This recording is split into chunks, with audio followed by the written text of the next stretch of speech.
marketing is something that's very broad, and I feel like people have a misconception about marketing, mainly because it's not tangible, and people being able to have that trust and explore with you. Yes, we have strategies that we go along the way that will guide us, right? So I'm not going to take your marketing budget and just blow it. Like, everything's going to be very precise. A lot of analytics have gone behind how we move, but you have to be brave enough to take those risks as an employer or a client to know how this will yield for your business, and what worked for one person may not work for you. So again, being able to trust the process, go through it again, I would say that's the biggest kind of issue we have. Yeah, like you said, then it's trust the process and having faith in the person that you've hired, or that you're working with, the marketer that you're working with. Because like you said, it takes different tests. Some things might work the first time and it's brilliant. Do you know what I mean? Other things take more testing, and it's through them testing these different things that you're going to be able to then narrow down on the winning formula for that company.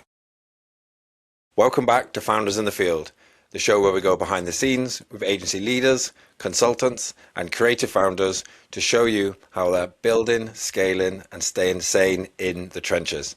I'm your host, Stefan Bradley, and today's guest is Diaria Hookfin, president of Hooked on ENT. How you doing, Diaria? Yes, hi, welcome. Oh, well, I should say welcome, everybody. No, I appreciate you coming on, and let's dive straight in.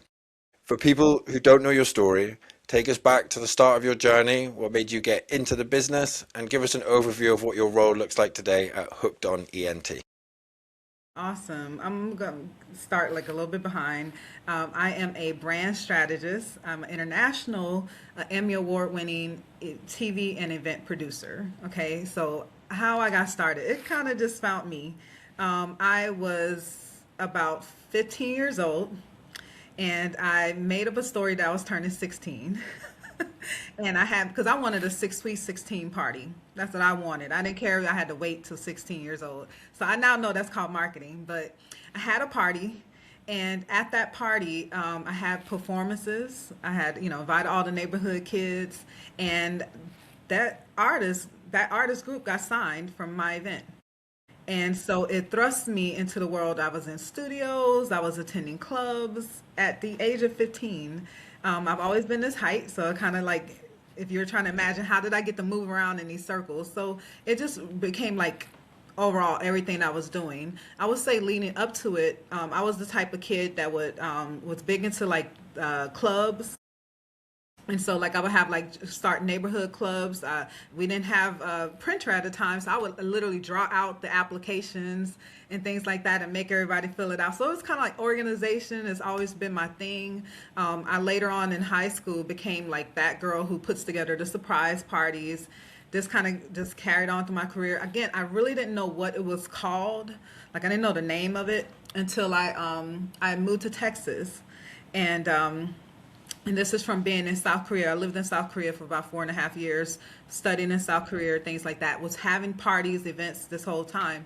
And I ended up meeting this business consultant and found out, okay, well, maybe I'm a business consultant. I could start a business, even though the root of everything was events.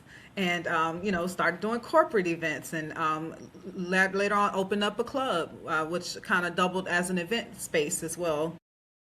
End up meeting, I had an intern because I would do internships. I actually got into the field of education, taught every grade level, end up going back to South Korea, teaching over there in South Korea as well. I have a passion for languages, so got my master's in linguistics. Met this organization through my intern, and the intern was working on their marketing. And when I went to the meeting, I was quite shocked. They said that a 90-year-old lady, I think she was 89, 90 years old. I had never met anyone that age before. So I was like, no, there's no lady that age. She walked in, and I was just floored. I immediately stood up like, what's going on? And not to throw shade to them, everybody was just still. And I'm like, wait a minute. If this lady just did what you guys are telling me, we're sitting on gold. We're sitting on history. And the lady who I'm speaking about is Dr. Opal Lee, and she is deemed the grandmother of Juneteenth. She, at the age of 89, would walk 2.5 miles to represent the 2.5 years for the enslaved in Texas to be freed. Now, why is that important? It's important because in America, we celebrate what's called the 4th of July, which is our Freedom Day. But it's actually the day that we were freed from the land. Okay, when we say that Juneteenth actually freed the people, that's the day that all the enslaved really were free. And so that was her mission. And at that age, she would walk that distance. And I would volunteer with them, help my intern out to do some of their marketing so I can kind of get my feet wet. And as soon as the very last event was over, I went to them and I said, if you just trust me, I'm going to make sure the world knows who you are. And that was in 2019. And in 2020, I produced their Opal's Walk for Freedom.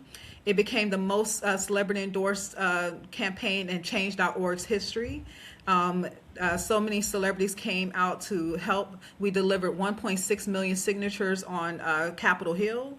I produced that as well. We later followed up with some press conferences. In 2021, President Joe Biden signed into law Juneteenth as a national holiday. And so that's pretty much where I am now, on the heels of that becoming a holiday.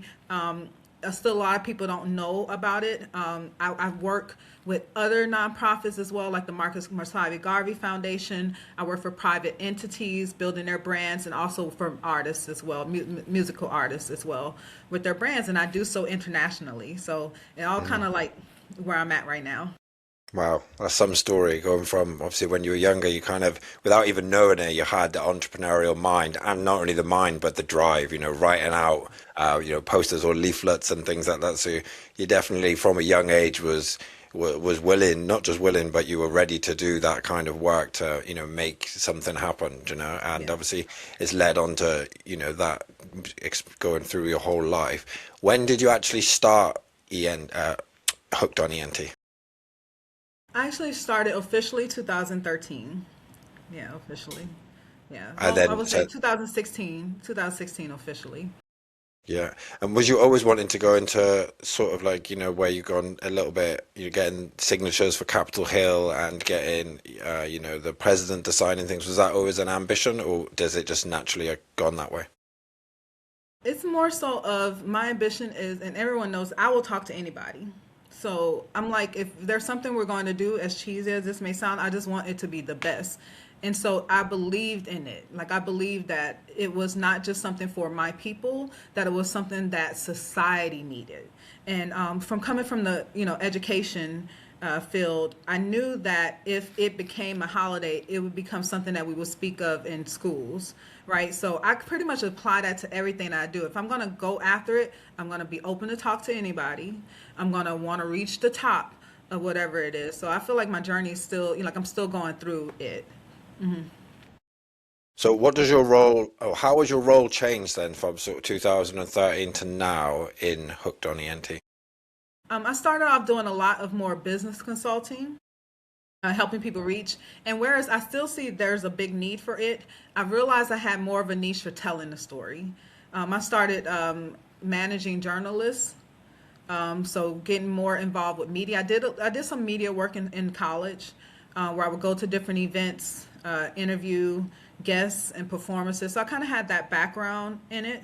I was always big into drama, had written plays in high school, well, middle school, high school, and college, have written plays that have been, so I always like that element of storytelling was my thing. So I would say it was more so like I wasn't like striving for like just people to sign off on stuff. It was more so of I knew that whatever I was doing, I need to go to the very top.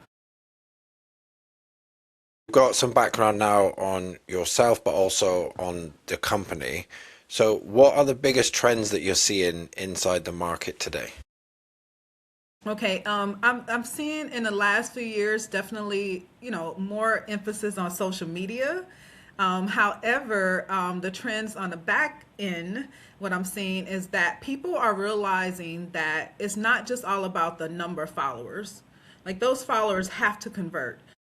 So whereas we were on a big wave where it's like have a lot of followers, have a lot of followers, and now they're seeing that there was no conversion from that. So now people are having to be more creative and really have to form communities in which they can really target and market to. So I'm seeing that. Yeah, no, definitely. I feel like you said, it used to be all about the followers, which kind of, if it doesn't convert, then it's kind of like vanity metrics type of thing. Do you know what I mean? Like it does it move that bottom dollar? Does it move that needle? Is what everybody's looking for. You know, I have experience like with my fiance doing social media, and it can make, you can have a video that goes viral, but what did that bring in for that company? That's what companies Exactly. actually want to know about. They're like, yeah, great, it's gone viral, I've got 1 million views, but what's that done for my company? Hmm. Yes. So, Diaria, what is working well, and where do you feel slight friction inside Hooked on ENT? What is working well is me being able to duplicate myself. Okay. I talk about this often, as an entrepreneur, there's a lot of things people didn't tell me. Okay. And one of those things was, I used to, like, when a project came on, I would contract people closer to it. But I started noticing the more I was growing, that I just needed more of me. And when I was doing that and hiring people, I was finding myself like in a rat race, like an internal rat race. It's like you have the one rat race where you have to make the money, you have to pay your bills and stuff. So now I have to pay another person to do this, and then I have to get it in, and it was just like spiraling out of control. So So, what is that when you say hiring more? Is that hiring the right people, making sure you've got the right people to actually making sure you execute have the right on people your? to hire, making sure to have the right team, understanding how to structure how you want your team to actually run too, because you can bring people on board, but if you can't communicate how and what needs to happen, it just shows it's like you unlock a different level of leadership. Yeah, no, definitely having like the correct SOPs and being able to articulate what you actually want them to do. Because it's easy in it for business owners to be like, you just do what I do, and you can explain it Yeah. like, well, just do this, and it's like, it's being able to articulate what you want to happen and what you want them to do in a way And that having makes the them feel time, understood. Yeah, exactly. time and headspace to be able to do that. Yeah, no, definitely. It's a whole different kind of skill, isn't it? Like you said then, do you know what I mean? It's leadership, and that's a whole different skill from running a business on your own to then being able to manage people is like two separate skills. You can be like a really good marketer and an events marketer and all these different things, but then if you can't lead people and communicate them people, then that's a whole different problem that you have to solve. Yes. So where do you feel, or where are you feeling maybe a slight friction in the company? Friction is something that we always have to face. Marketing is something that's very broad, and I feel like people have a misconception about marketing, mainly because it's not tangible. People being able to have that trust and explore with you. Yes, we have strategies that we go along the way that will guide us, right? So I'm not going to take your marketing budget and just blow it. Everything's going to be very precise. A lot of analytics have gone behind how we move, but you have to be brave enough to take those risks as a employer or a client to know how this will yield for your business, and what worked for one person may not work for you. So again, being able to trust the process, go through it again, I would say that's the biggest like kind of issue we have. Yeah, like you said, then it's trust the process and having faith in the person that you've hired, or that that you're working with, the marketer that you're working with. Because like you said, it takes different tests. Some things might work the first time and it brilliant. Do you know what I mean? Other things take more testing, and it's through them testing these different things that you're going to be able to then narrow down on the winning formula for that company. So, Diaria, walk me through your client acquisition process. How does Hooked on ENT get more clients? Thank God, it's all really been word of mouth. I don't have to advertise. It's literally been word of mouth, and so that's been carrying us throughout the years. Someone would tell someone, and I formed a really nice network. Every Tuesday, I have what's called Africa Mastermind. So I invite businesses over to pitch what it is that they have, that they do. We give referrals. So I'm often meeting with people weekly from all over the world for their businesses, very much like kind of what you did. And also, I have an initiative that we're working on called Unity Works. And what that does is it helps the small business owner and chamber of commerce to be able to hire or outsource work. Because same thing like I've gone through, it was very hard, trying to handle that internal rat race of paying someone else So this allows people to outsource work to maybe a lesser economic region, save that money so they can be able to scale in their business, and now they can have the work and structure to be successful in their business. So I work those initiatives out, and that's been helping. Well, that's a cool initiative, especially, in the climate that we're in, how connected everybody can be across the whole world as well, with obviously the internet, social media, and even AI, being able to connect them people that are from different regions that are going to be as helpful to each other as, it's not just like it's not just one-sided, they're both helping each other in that aspect, from a person who has a company that what needs to keep costs down can go to a different country, a different area, who is looking for the work, that might not necessarily be there in the area that they're in. So it's definitely that's the word I'm looking for, mutually beneficial for both parties. Yes. With and you're doing the meetings with different business owners. Is that with people that are your clients or not your clients? Not my Out. clients. Okay, Just so offering help, offering a safe space for business owners to come to, and you know if there's something within my network to assist you, that's how we roll, and we've been just doing yeah. that for the past few years, and it's been going really great. Yeah, no, I feel like that's really, really good way of offering value first, and but also, you're having them conversations with business owners and who they might are going to know business owners as well. So it's a way of, you know, networking, but also offering the value to show that, hey, I'm the real deal. I can do all of this, but I'm here to help you. And also, that's a good way of gaining clients. So even though you said like it's all on sort of referrals, doing them things increases the chance that you're going to get these referrals and clients coming in exponentially, as opposed to just sort of waiting and hoping. Exactly. So do you have like a predictable amount of leads that sort of come through that work? Um, like through that Through, process. yeah, all your client acquisition, do you have like every month, do you sort of like know how many sort of leads that you're going to get through? I would say no. Most of I keep up to 10 projects on a yearly basis. So if I have like maybe if I have six paid, then I'll do four philanthropic projects in the area just to want to keep the team active, things of that nature, just to kind of find out. And we have our own ones within us, so it's not all the time that I have to be contracted out. We have like our own events, programs, and things like that that we also run, so it keeps us busy. Diaria, where do you want to be in terms of business in the next 12 to 18 months? Generating $1 million Yeah. on average, yeah, like a minimum. And that is again the initiative that we're setting for Unity Works. We want to be able to set the standards for set the conditions for wealth generation. That's what we want. We want over 100,000 businesses to make 1 million within their first year. It is possible.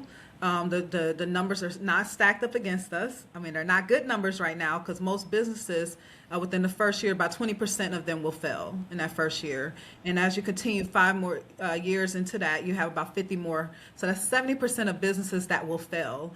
That's important for someone, a service provider like myself. That's taking the business from me. I need businesses to be successful so I can have something to market. So we figured, let me help and get people that structure first, so we can be here, we can be around. So, my goal is we are also among those numbers of generating the millions in profit, and that others will be doing it as well. Do you have sort of like a strategy of how you're going to be able to do that? Obviously, that would mean to up how many clients that you serve. So do you Exactly. have, yeah, is that your strategy to just get as many more, clients as you can feasibly possible with the bandwidth and things like that? And are you looking to, when obviously you get this new work, a lot more clients, do you have the infrastructure to handle them, or would you have to then sort of, employ more There you people, go. more of you? That's it. I have to Yeah. make sure my infrastructure can handle.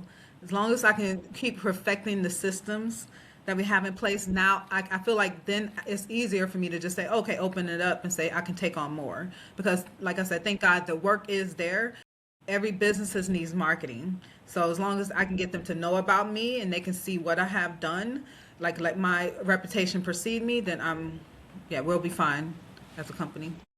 No, it's ambitious goals, but it's brilliant, isn't it? Do you know what I mean? Like that's what you should aim for. Do you know what I mean? And then you're going to execute them when you have that strategy in place and that confidence. So kudos to you.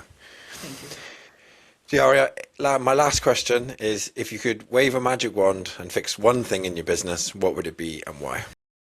If I could raise a magic wand, I would, like I said, I have the kids keep going back to infrastructure. I would, and we're working on it. Like I do want, I need a manager. Like I said, I do need a duplicate of myself is one thing. So when you have workers, you have to think of them in tiers. So first you have your generalists. So you just get somebody on board. They're just knocking out the work. And I'm at the phase where it's time for me to get a specialist. Right. And then once I get a specialist on board, I feel like I can now move into the next realm of what this is. And so I'm looking for that phase right now. It's a good practical answer to the magic wand question, the hypothetical question. Everybody gives me a totally different answer for, so I'm always intrigued to see what people say. But yeah, very practical, and I think you don't even need a magic wand to do that. You will be able to do that probably rather soon, I would say. But thank you so much for coming on, Diaria. I've really enjoyed this conversation. Where can my viewers and listeners reach out to you if they're wanting to maybe talk more or work with you, and all that type of good stuff? Okay. All right. You can visit our website at Hooked on ENT. That's HOOKEDONENT.com. Perfect. And yeah, so thank you so much for coming on, and we wish you all the best with Hooked on ENT. And everybody that's listening, please like, comment, subscribe, send to a friend, and we'll see you next time.